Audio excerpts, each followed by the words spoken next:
সম্মানিত ভিউয়ার্স, আসসালামু আলাইকুম ওয়া রাহমাতুল্লাহি ওয়া বারাকাতুহু। আশা করি সবাই আল্লাহর অশেষ রহমতে ভালো আছেন, সুস্থ আছেন। এই চ্যানেলে আর একটি নতুন গুরুত্বপূর্ণ ভিডিওতে আপনাদের সবাইকে স্বাগতম। আজকে আলোচনা করব সহকারী শিক্ষকদের গ্রেড 10 বাস্তবায়ন, প্রাথমিক শিক্ষা ক্যাডার চালুর দাবি। বিস্তারিত থাকছে ভিডিওতে। এই ভিডিওটি দেখার আগে যারা এই চ্যানেলে একদম নতুন তারা অবশ্যই চ্যানেলটি সাবস্ক্রাইব করে পাশে থাকা বেল আইকনটি প্রেস করে দিন। আর যারা ইতিমধ্যে সাবস্ক্রাইব করেছেন তাদেরকে জানাই অসংখ্য ধন্যবাদ। সহকারী শিক্ষকদের গ্রেড 10 বাস্তবায়ন, প্রাথমিক শিক্ষা ক্যাডার চালুর দাবি। ঢাকা সরকারি প্রাথমিক বিদ্যালয়ের সহকারী শিক্ষকদের গ্রেড 10 বাস্তবায়ন ও প্রধান শিক্ষকদের গ্রেড 9 বাস্তবায়ন এবং সহকারী শিক্ষকদের এন্ট্রি প্রবেশপথ ধরে প্রাথমিক শিক্ষা ক্যাডার চালু ও শতভাগ পদোন্নতির দাবি জানিয়েছেন শিক্ষকরা। বৈষম্য বিরোধী প্রাথমিক শিক্ষক সমন্বয় পরিষদের উদ্যোগে শনিবার 21শে সেপ্টেম্বর বিকেলে জাতীয় প্রেস ক্লাবের সামনে এক মানববন্ধনে 2 দফা দাবি জানানো হয়।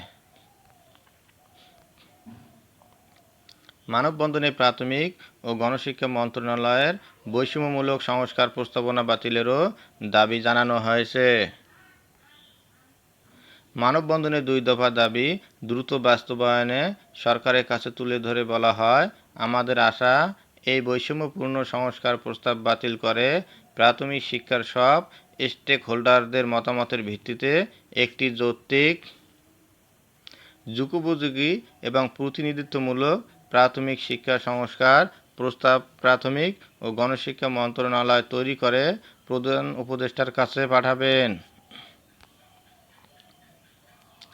প্রাথমিক শিক্ষার মূল চালিকা শক্তি সহকারী শিক্ষকদের সঙ্গে প্রহসনমূলকভাবে প্রাথমিক ও গণশিক্ষা মন্ত্রণালয়ের বৈষম্যমূলক সংস্কার প্রস্তাবনা বাতিলের জন্য এই মানববন্ধন হবে।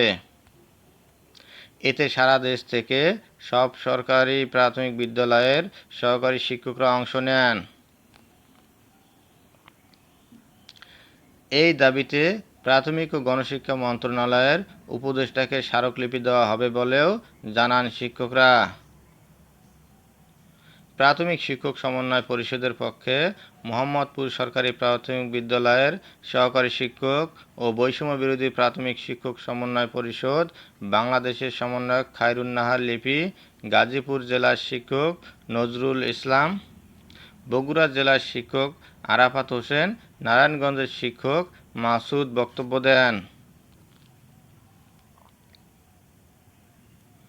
খায়রুন্নাহার লিপি বলেন, আমরা আজকে এখানে এসেছি অন্ধকার কালো আইনকে আলোর মুখ দেখাতে। এই শিক্ষকরা সারা দেশে 3.5 লাখ সহকারী শিক্ষকের প্রতিনিধিত্ব করছেন। আজ বাংলাদেশ বৈষম্য বিরোধী আন্দোলনের ফলে সংস্কার করে সুন্দর ও প্রগতিশীল ভবিষ্যতের দিকে এগোচ্ছে, কিন্তু শিক্ষকদের মধ্যে অনেক ভাগ তারা সরকারের দালাল হয়ে কাজ করেন। আজকে যেহেতু রাষ্ট্র সংস্কার হচ্ছে, সহকারী শিক্ষকদেরও কাঠামো সংস্কার করতে হবে। সহকারী শিক্ষকরা পাঠদান বন্ধ করলে প্রাথমিক শিক্ষা ভেঙে পড়বে, এজন্য দ্রুত দাবি বাস্তবায়ন করতে হবে।